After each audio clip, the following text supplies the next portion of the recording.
살아계시는 하나님, 일하시는 하나님, 오늘도 임마누엘로 우리 가운데 임재하시면서 말씀하시는데 그 말씀에 우리 마음의 문을 활짝 열어서 3주 만에 저와 한번 힘차게 화답하겠습니다. 할렐루야. 여러분, 그 선물을 받는다는 것은 기쁘고 좋은 일입니다. 선물을 언제 주고 받을까?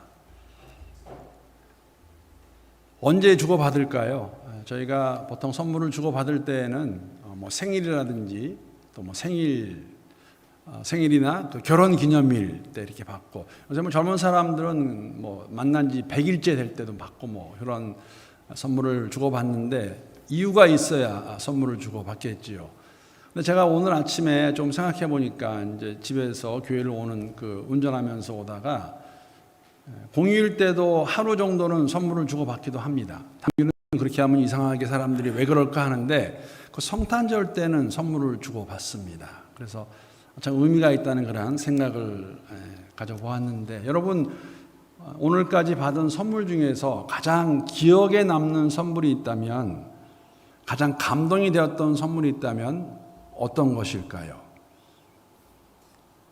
열심히 생각해 보시기 바랍니다. 저도 곰곰이 생각해 보았어요.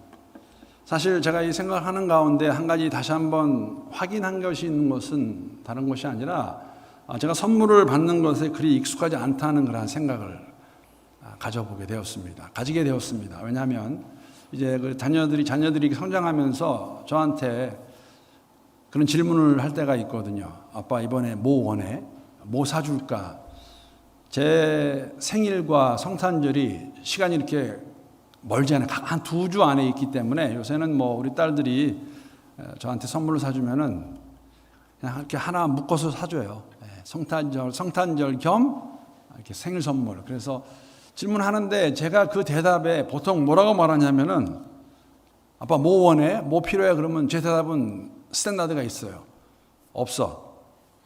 그렇게 말합니다. 그런데 없어 그러니까는 굉장히 실망해요. 왜냐하면은 이왕 2개 묶어서 하나 사주는데 좀 원하는 거를 사주면 좋을 텐데, 그래서 굉장히 실망하지만, 그래서 요새는 이제 얘기를 좀 합니다. 나 이거 사주려면 이거 사줘라 그렇게 말하는데, 물론 저는 아내에게 제가 물으면은 아내는 바로 답을 줍니다. 그래서 이제 물어보지 않아도 돼요. 어떤 답일까? 그거는 직접 물어보시면은 답을 해줄 수도 안 해줄 수도 있는데, 제가 너무나 잘 알아서 이제 좀 열심히 잘 해주려고 그러는데 잘 되지 않는 것도 있고 그렇습니다. 그런데 저도 말씀드린 대로 지금까지 벌써 이제 60을 살았다는 말을 할 정도가 되었는데, 받은 선물 가운데서 가장 기억에 남는 감동이 되는 선물이 무엇이 있었을까? 아주 오래된 거는 기억도 나지 않습니다. 그래서 최근래의 것을 가지고 생각했을 때에 제가 가장 근래이죠. 2008년에 받은 선물이니까 2008년 제 생일날 받은 선물입니다. 그 선물은 다른 것이 아니라 피자입니다. 이렇게 말씀을 드리면은 어떤 분들은 피자가 대단한 것이라고 그렇게 생각할 수도 있으시겠지만, 또 다른 한편으로는 아마 대부분의 분들은 그렇게 생각하실 거예요. 무슨 사연이 있는 피자겠구나, 그렇게 생각하실 텐데 맞습니다. 이 피자 제가 받으면서 이게 이렇게 받을 수 있을까 하는 생각을 가지게 되었었습니다. 2008년 제 생일날은 제가 병원에 있었습니다. 병원에 왜 있었냐면 제가 아파서 있었던 것이 아니라 바로 한 며칠 전쯤에 제 막내딸의, 아시는 것 같이 그 뇌암이 발견이 되면서 뇌암 수술을 받고 난 그 딸과 함께 이제 병원에 있었습니다.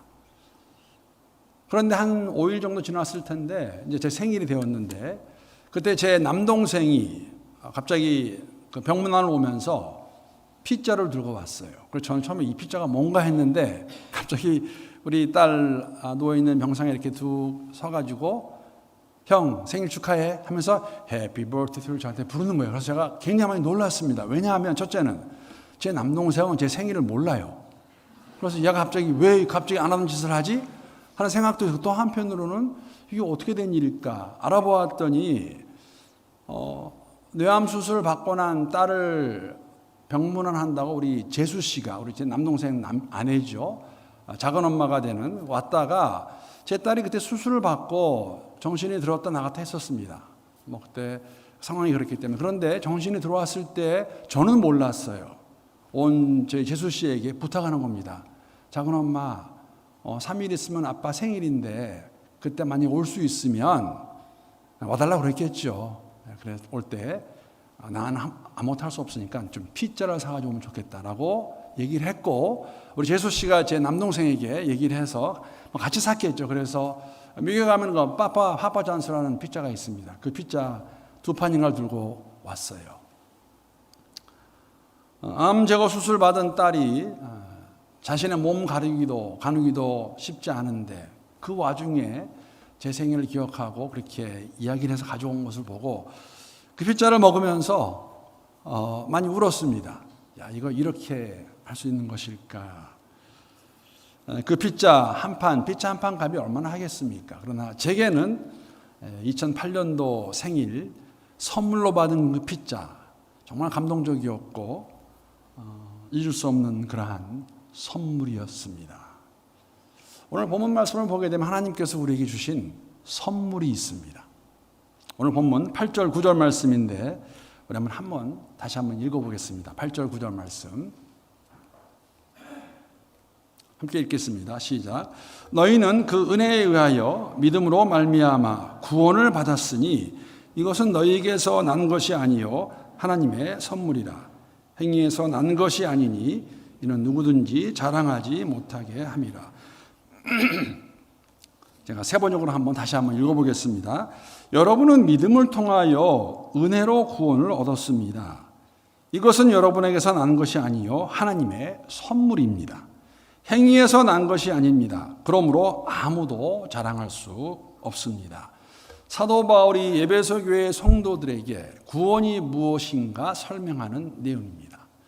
여러분, 오늘 제가 많이 부탁을 드리는데 3주 만에 와서 그래요.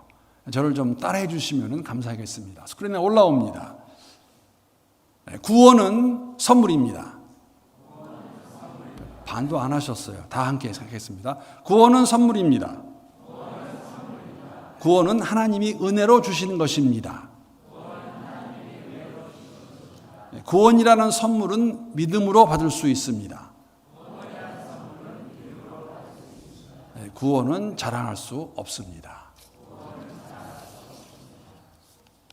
여러분, 그러면 질문을 드리겠습니다.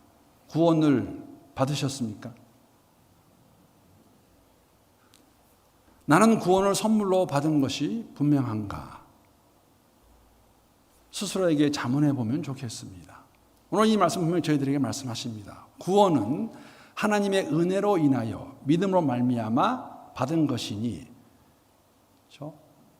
자랑할 수 없고 선물이라고 말씀하고 있는데, 여러분, 은혜로 주신 이 구원 믿음으로 받으면 되는데 받으셨는지요? 하나님이 우리에게 주시는 선물입니다. 피자 한 판이 얼마나 하겠습니까? 나 말씀을 드린 대로 그 딸이 그러한 상황 가운데서 정신이 들었을 때에 부탁해서 가지고 온 그 선물. 여러분, 하나님 우리에게 주시는 이 선물은 사실은 값싼 선물은 아닙니다. 이 선물을 저에게 주시기 위해서 하나님께서 그 독생자 아들 예수 그리스도를 저희들에게 보내주셨습니다. 하나님이 인간이 되셔서 우리 가운데 거하셨고 우리의 죄를 대속하시기 위해서 그 선물을 주시기 위해 십자가에서 돌아가셨습니다. 이것을 믿음으로 받으면 저희들에게 이 구원이 임한다고, 선물로 받을 수 있다고 말씀하고 있습니다. 값싼 구원이 아닙니다. 값싼 선물이 아닙니다.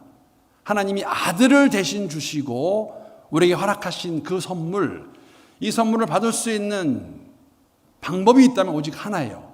믿음으로 그것을 받으시면 됩니다. 아멘이십니까?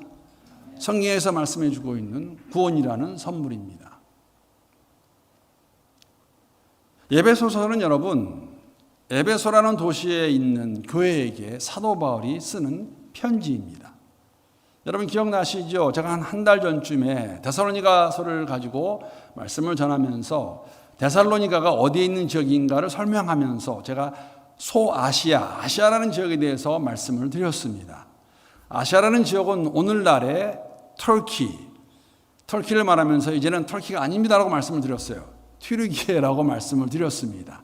그 아시아 지역에 있는 로마 제국의 통찰에 있던 그 당시에 사실 로마 제국 가운데서 네 번째로 큰 도시가 에베소라는 도시였습니다.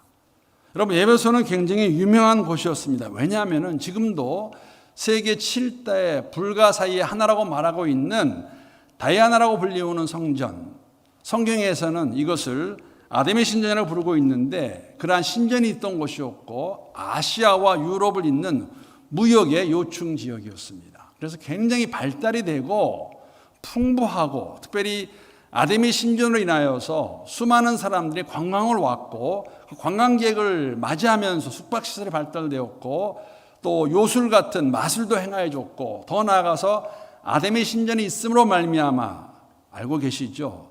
그 신전에서 몸을 파는 창녀들이 아주 많았던, 그래서 아주 타락했던, 아니면 또 한편으로는 잘 살고 있던 곳이 에베소입니다. 그곳에 가서 사도 바울이 복음을 전합니다. 이러한 내용은 여러분 사도행전 19장을 보게 되면 우리가 확인할 수 있습니다.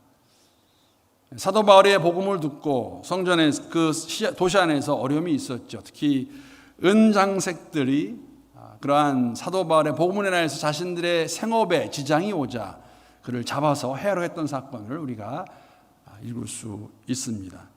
이러한 도시에 살고 있던, 그러한 세상의 가치관에 따라가고 있던 그들에게 복음을 전했고 복음을 듣고 난 그 에베소 사람들이 하나님을 만나게 되었고 교회가 세워졌습니다. 그들에게 쓰는 편지가 에베소서입니다. 옛사람의 모습을 벗어버리고 구원받은 사람으로 어떻게 살아야 되는 것인가를 말씀해 주고 있습니다. 사실 이런 삶을 잘 표현하고 있는 한 부분을 우리가 오늘 본문의 말씀에서도 엿볼 수가 있습니다. 본문 2절 3절 말씀입니다. 2절 3절 말씀 제가 다시 한번 읽어보겠습니다. 그때는 여러분 어느 때입니까? 바울이 전한 복음을 듣고 회심하기 전에, 에베소의 그러한 타락되고 세상의 풍조를 따르던 그러한 삶의 모습이죠. 너희는 그 가운데에서 이 세상 풍조를 따르고 공중의 권세 잡은 자를 따랐으니 곧 지금 불순종의 아들들 가운데서 역사하는 영이라. 전에는 우리도 다 그 가운데서 우리 육체의 욕심을 따라 지내며 육체와 마음에 원하는 것을 하여 다른 이들과 같이 본질상 무슨 자녀라고 말하고 있습니까? 진노의 자녀라고 말하고 있습니다. 여러분이 공중이라는 단어는, 공중이라는 것은 땅과 하늘 사이의 공간을 의미합니다.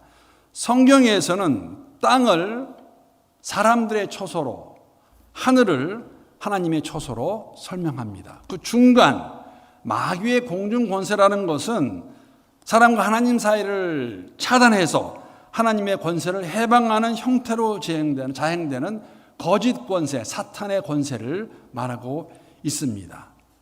하나님은 모르는 그때에 이 공중의 권세 잡은 자를 따라서 육체 욕심을 따라서 내 마음에 원하는 것을 했던 그때에 너희들도 있지 않았느냐고 다시 한번 상기시켜 주는 것이죠. 그렇기 때문에 본질상 너희도 우리도 다 진노의 자녀였다고 그렇게 말하고 있습니다. 이것이 허물과 죄로 죽어있던 그 상태의 모습입니다. 그래서 여러분 성경을 저희들이 뭐라고 말하냐면 로마서 3장 23절 말씀 보게 되면 이렇게 기록하고 있습니다. 세 번역으로 한번 읽어보겠습니다. 모든 사람이 죄를 범하였습니다. 그래서 사람은 하나님의 영광에 못 미치는 처지에 놓여 있었습니다. 모든 사람이 죄를 범하였음에 하나님의 영광에 이르지 못하더니, 이 모든 사람은 모든 사람입니다. 유대인이나 헬라인이나 이방인이나. 왜? 본질상 우리는 모두 다 진노의 자녀이기 때문에. 공중의 권세 잡은 자, 사탄의 영향 아래 있었던 우리 모두는 진노의 자녀였습니다. 이러한 그들에게 사도 바울이 가서 복음을 전하는 것이죠. 기쁜 소식입니다. 좋은 소식입니다. 이러한 죄인의 삶 가운데, 죽음 가운데 있던 그들에게 하나님이 은혜로 그들을 구원해 주셨습니다. 오늘 본문 4절 5절 말씀이에요. 4절 5절 말씀 보게 되면 긍휼이 풍성하신 하나님이 우리를 사랑하신 그 큰 사랑을 인하여 허물로 죽은 우리를 그리스도와 함께 살리셨고 너희는 은혜로 구원을 받은 것이라. 죄와 허물로 죽어있던 1절의 내용이죠. 허물과 죄로 죽어있던 우리를 살리셨도다. 어떻게? 은혜로 살리셨고 우리가 믿음으로 그것을 받아들인 것을 말하고 있습니다. 여러분, 허물과 죄라는 단어는 유사한 의미를 가지고 있는 뜻이 뭐냐면 본래의 자리에서 벗어난 상태를 표현하는 단어가 허물과 죄입니다. 성경은 예수를 믿기 전에 우리의 상태를 허물과 죄로 죽었다라고 선포합니다. 우리는 죽었습니다. 어떻게 죽게 되었을까? 아담과 하와가 에덴 동산에서 하나님이 먹으면 죽으리라는 그 선악을 알게 하는 나무의 열매를 먹었을 때에 죽었습니다. 근데 여러분, 우리가 잘 알잖아요. 먼저는 하와가 먹고 아담이 먹었습니다. 그런데 정말 아담과 하와가 죽었습니까? 안 죽었어요. 몸은 안 죽었습니다. 그러나 하나님과의 관계가 단절되는 그분과 함께 할 수 없는 그 상태에 영적으로 죽었습니다. 그 성경에 말하고 있는 것이죠. 이것이 바로 허물과 죄로 죽어있던 저희들의 상황, 상태를 설명해 주는 글입니다. 여러분, 죽은 시체는, 죽은 사람은 무엇을 느끼거나 알 수 있거나 행동할 수 있는 것이 아무것도 없습니다. 할 수 없는 것이죠. 그래서 하나님께서 성령으로 먼저 일을 하셨고 아무것도 할 수 없는 저희들을 위해서 은혜로 예수 그리스도를 주셨고 그것을 믿을 때, 왜? 십자가에서 우리의 죄를 대속해서 돌아가셨기 때문에 그 예수를 믿음으로 받아들이면 우리에게 구원을 선물로 주신다고 기록하고 있고, 이것을 에베소 교회 성도들이 다시 한번 리마인드하는 것이죠. 너희가 이전에는 공중의 권세 잡은 자로 살던 그때에, 진노의 자녀로 살던 그때에, 육체의 그 원하는 것을 따라 살고 있던 그때 하나님이 너희들을 구원해 주셨다고 말씀하고 있습니다. 하나님이 먼저 계획하시고 주신 이 모든 것 하나님의 은혜입니다. 여러분과 저는 이 진리를 믿음으로 받아들이면 저희들에게 구원이 허락됨을 말씀해 주고 있습니다. 사실 과분한 선물이죠. 우리가 무엇이, 어떠한 자격이 있어, 조건이 있어 이 선물을 받을 수 있겠습니까? 그래서 하나님의 은혜입니다. 오늘을 살아갈 수 있는 것도 하나님의 은혜입니다. 오늘도 우리가 호흡하면서 함께 모여서 예배할 수 있는 것, 이 땅에서 걸어가고 있지만 우리가 어딜 행하고 있는지 알고 있는 것, 알 수 있는 것도 하나님의 은혜입니다. 그러므로 그리스도인이라는 것은 이 세상의 풍조와 자기 육체의 욕심을 따라 살던 삶에서 벗어나서 그리스도를 따라가는 삶을 이야기합니다. 사도 바울이 로마에 있는 교회에 쓰는 성도들에게 쓰는 편지에서 이러한 삶이 어떠한 삶인가 이렇게 설명합니다. 로마서 12장 2절 말씀, 동일한 내용입니다. 우리 잘 알고 있는 내용인데 그렇지만 우리 한번 함께 이 말씀도 읽도록 하겠습니다. 자, 시작. 너희는 이 세대를 본받지 말고 오직 마음을 새롭게 함으로 변화를 받아 하나님의 선하시고 기뻐하시고 온전하신 뜻이 무엇인지 분별하도록 하라. 에베소 교회, 에베소라는 도시에 있는 성도들에게, 로마라는 도시에 있는 교회 성도들에게 이것이 무슨 의미였을까? 아마 그들은 삶의 현장에서 바로 알았을 것입니다. 로마라는 도시, 에베소라는 도시, 그들의 풍조, 그들의 가치관, 이것으로부터 멀어져서, 떨어져서, 따라가지 않고 회심한 자로서 마음을 새롭게 하여서 이제부터는 세상의 걸 따르는 것이 아니라 사람들이 다 괜찮다라고 말해도 아닌 것을 인정하고 마음의 변화를 받아 따라가는 삶. 이것이 바로 세상의 풍조를 벌어버리고 하나님의 뜻을 따라 살아가는 성도의 삶의 모습을 저희들에게 보여주고 있습니다. 여러분, 이 모습은 정상적인 그리스도인의 삶의 모습입니다. 우리 아기가 태어나서 자랍니다. 3살이 되고 10살이 되고 20살이 되고 몸은 자라는데 생각하는 것이나 말하는 것이 아직도 아기와 같다면, 어린아이와 같다면 우리가 어떻게 생각합니까? 당연한 생각은 무엇인가 잘못된 것 같다. 요새 그런 사람들도 적지 않지요. 20살이 되어도 30살이 되어도 지적 장애로 인해서 우리는 무엇이 잘못된 것을 알고 있는 것과 같이 영적인 삶도 동일합니다. 여러분, 예수를 믿는다 고백하는데 여러분과 저의 삶 가운데서 구원을 얻었다고 말하고 있는데 삶에 이러한 영적으로 자라가는 모습이 없다면 어딘가에서 무엇이 잘못된 것은 분명합니다. 어쩌면 진정한 회개를 경험하지 못해서 그런지도 모르겠습니다.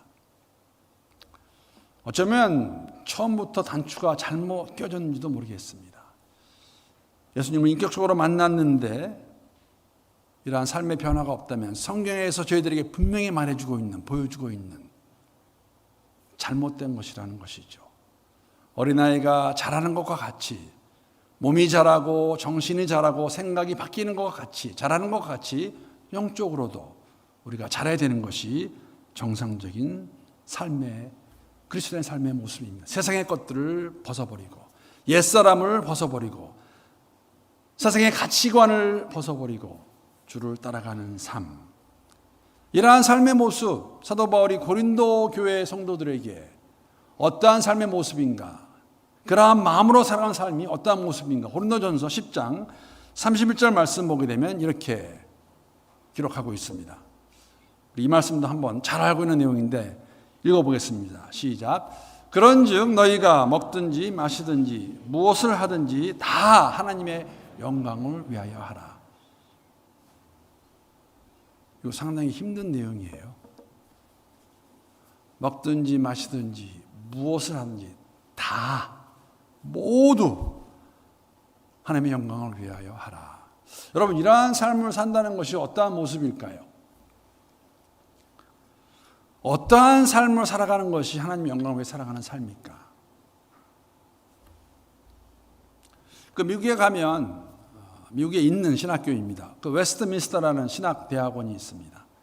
거기에서 오랜 시간 동안 신학생들에게 기독교 윤리를 가르치신 그 존 프레임이라는 교수님이 쓰신 책 가운데 보게 되면 그분이 특히 우리 기독교인들이 윤리적인 문제에 접근하게 되었을 때에 어떻게 이것을 받아들이고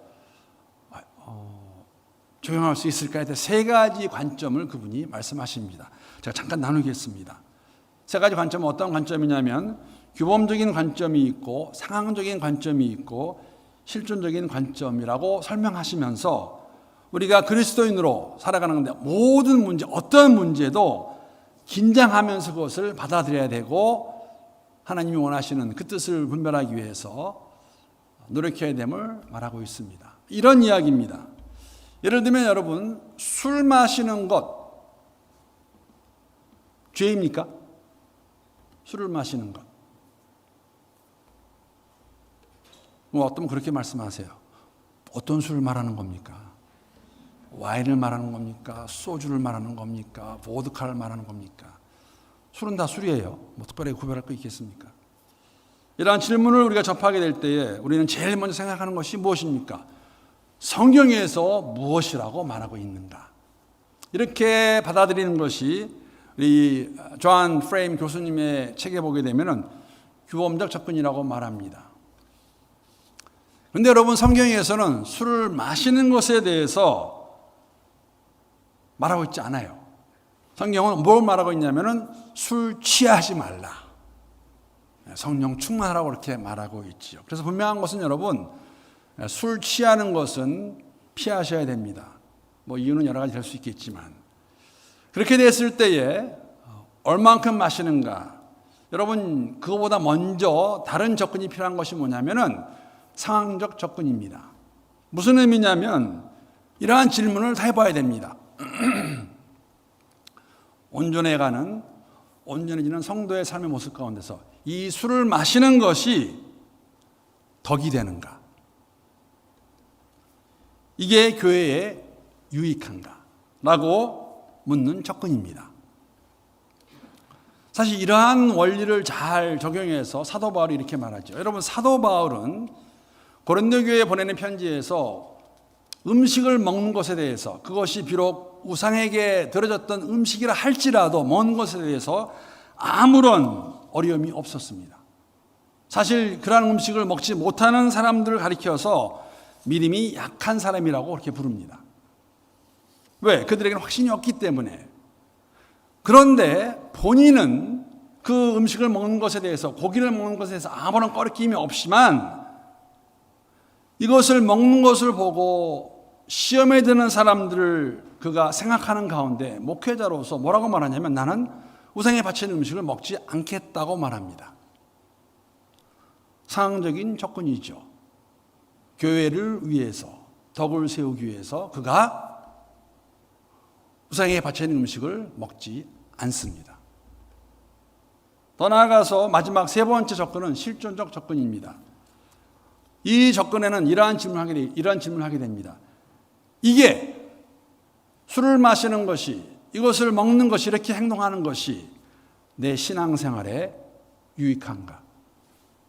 내 경건생활에 도움이 되는가를 묻는 접근입니다. 이 세 가지를 함께 가지고 우리가 고심해야 돼요. 예수를 믿는 사람들이라면 뭐 그런 거 가지고 그래라고 말하는 것은 맞지 않습니다. 적어도 교회 안에서 내 이러한 행동과 이러한 말로 인해서 누군가에게 시험이 되고 어려움이 된다면 그거 참 믿음이 약하네. 왜 그래? 그렇게 말하기 전에 내게 주신 그 믿음 안에서 이것이 교회의 덕이 되는 것인가?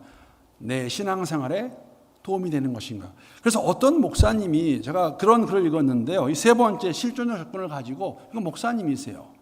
제가 성명은 말씀하지 안 하겠습니다.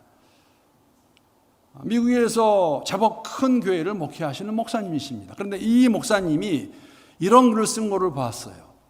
제가 공감했고 참 일리가 있다고 생각했습니다. 교회 성장에 관한 그러한 글이었습니다. 이분이 뭐라고 말씀하시냐면 이분의 글입니다. 우리는 종종 교회 성장이 뭐가 나쁜가라고 반문하지만 교회 성장을 통해서 끊임없이 자기를 다른 사람과 비교해서 우월감을 가지게 하거나 나도 모르는 사이에 자랑을 하려고 하거나 그것 때문에 어려운 교회와 목사를 보면서 은근히 무시하려는 경향이 있다면 그 자체로는 교회가 성장했다는 것은 규범적으로 상황적으로 볼 때 문제가 되지 않는다고 해도 멈춰야 한다. 그건 내 경건 생활에 유익한 것이 아니기 때문이다. 이걸 그대로 적용하라는 말은 아닙니다. 하나님께서 우리를 위해서 죄 가운데 허물과 죄로 죽어있던 여러분과 저를 은혜로 우리가 믿음으로 받아들여서 구원을 선물로 주셨습니다. 죽었던 저희들을 살려주셨습니다. 우리의 삶이 우리의 것이 아니라 고백한다면 마음의 변화를 받아서 구원받은 사람으로 어떻게 살아가야 되는 것인가? 여러분, 구원을 얘기할 때에 다시 한번 말씀드립니다. 두 가지를 함께 이해하셔야 돼요. 첫 번째는 무엇이냐면 이것조차도 우리가 바로 이해하지 못할 때가 있습니다. 우리는 다 죽었던 사람들이었는데 영적인 시체들이었어요. 예수 안에서 우리를 살려주셨습니다. 그럼 우리의 삶의 주인이 누구입니까?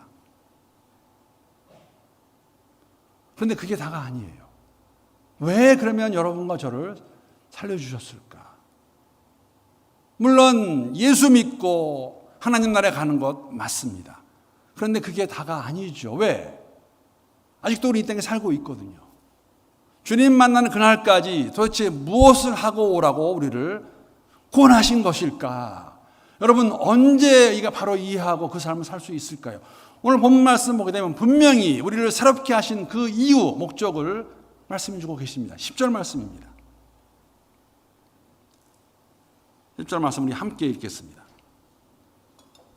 자, 시작. 우리는 그가 만드신 바라 그리스도 예수 안에서 선한 일을 위하여 지으심을 받은 자니 이 일은 하나님이 전에 예비하사 우리로 그 가운데서 행하게 하려 하십니다. 우리를 예수 안에서 새롭게 창조하셨습니다. 재창조가 아니에요.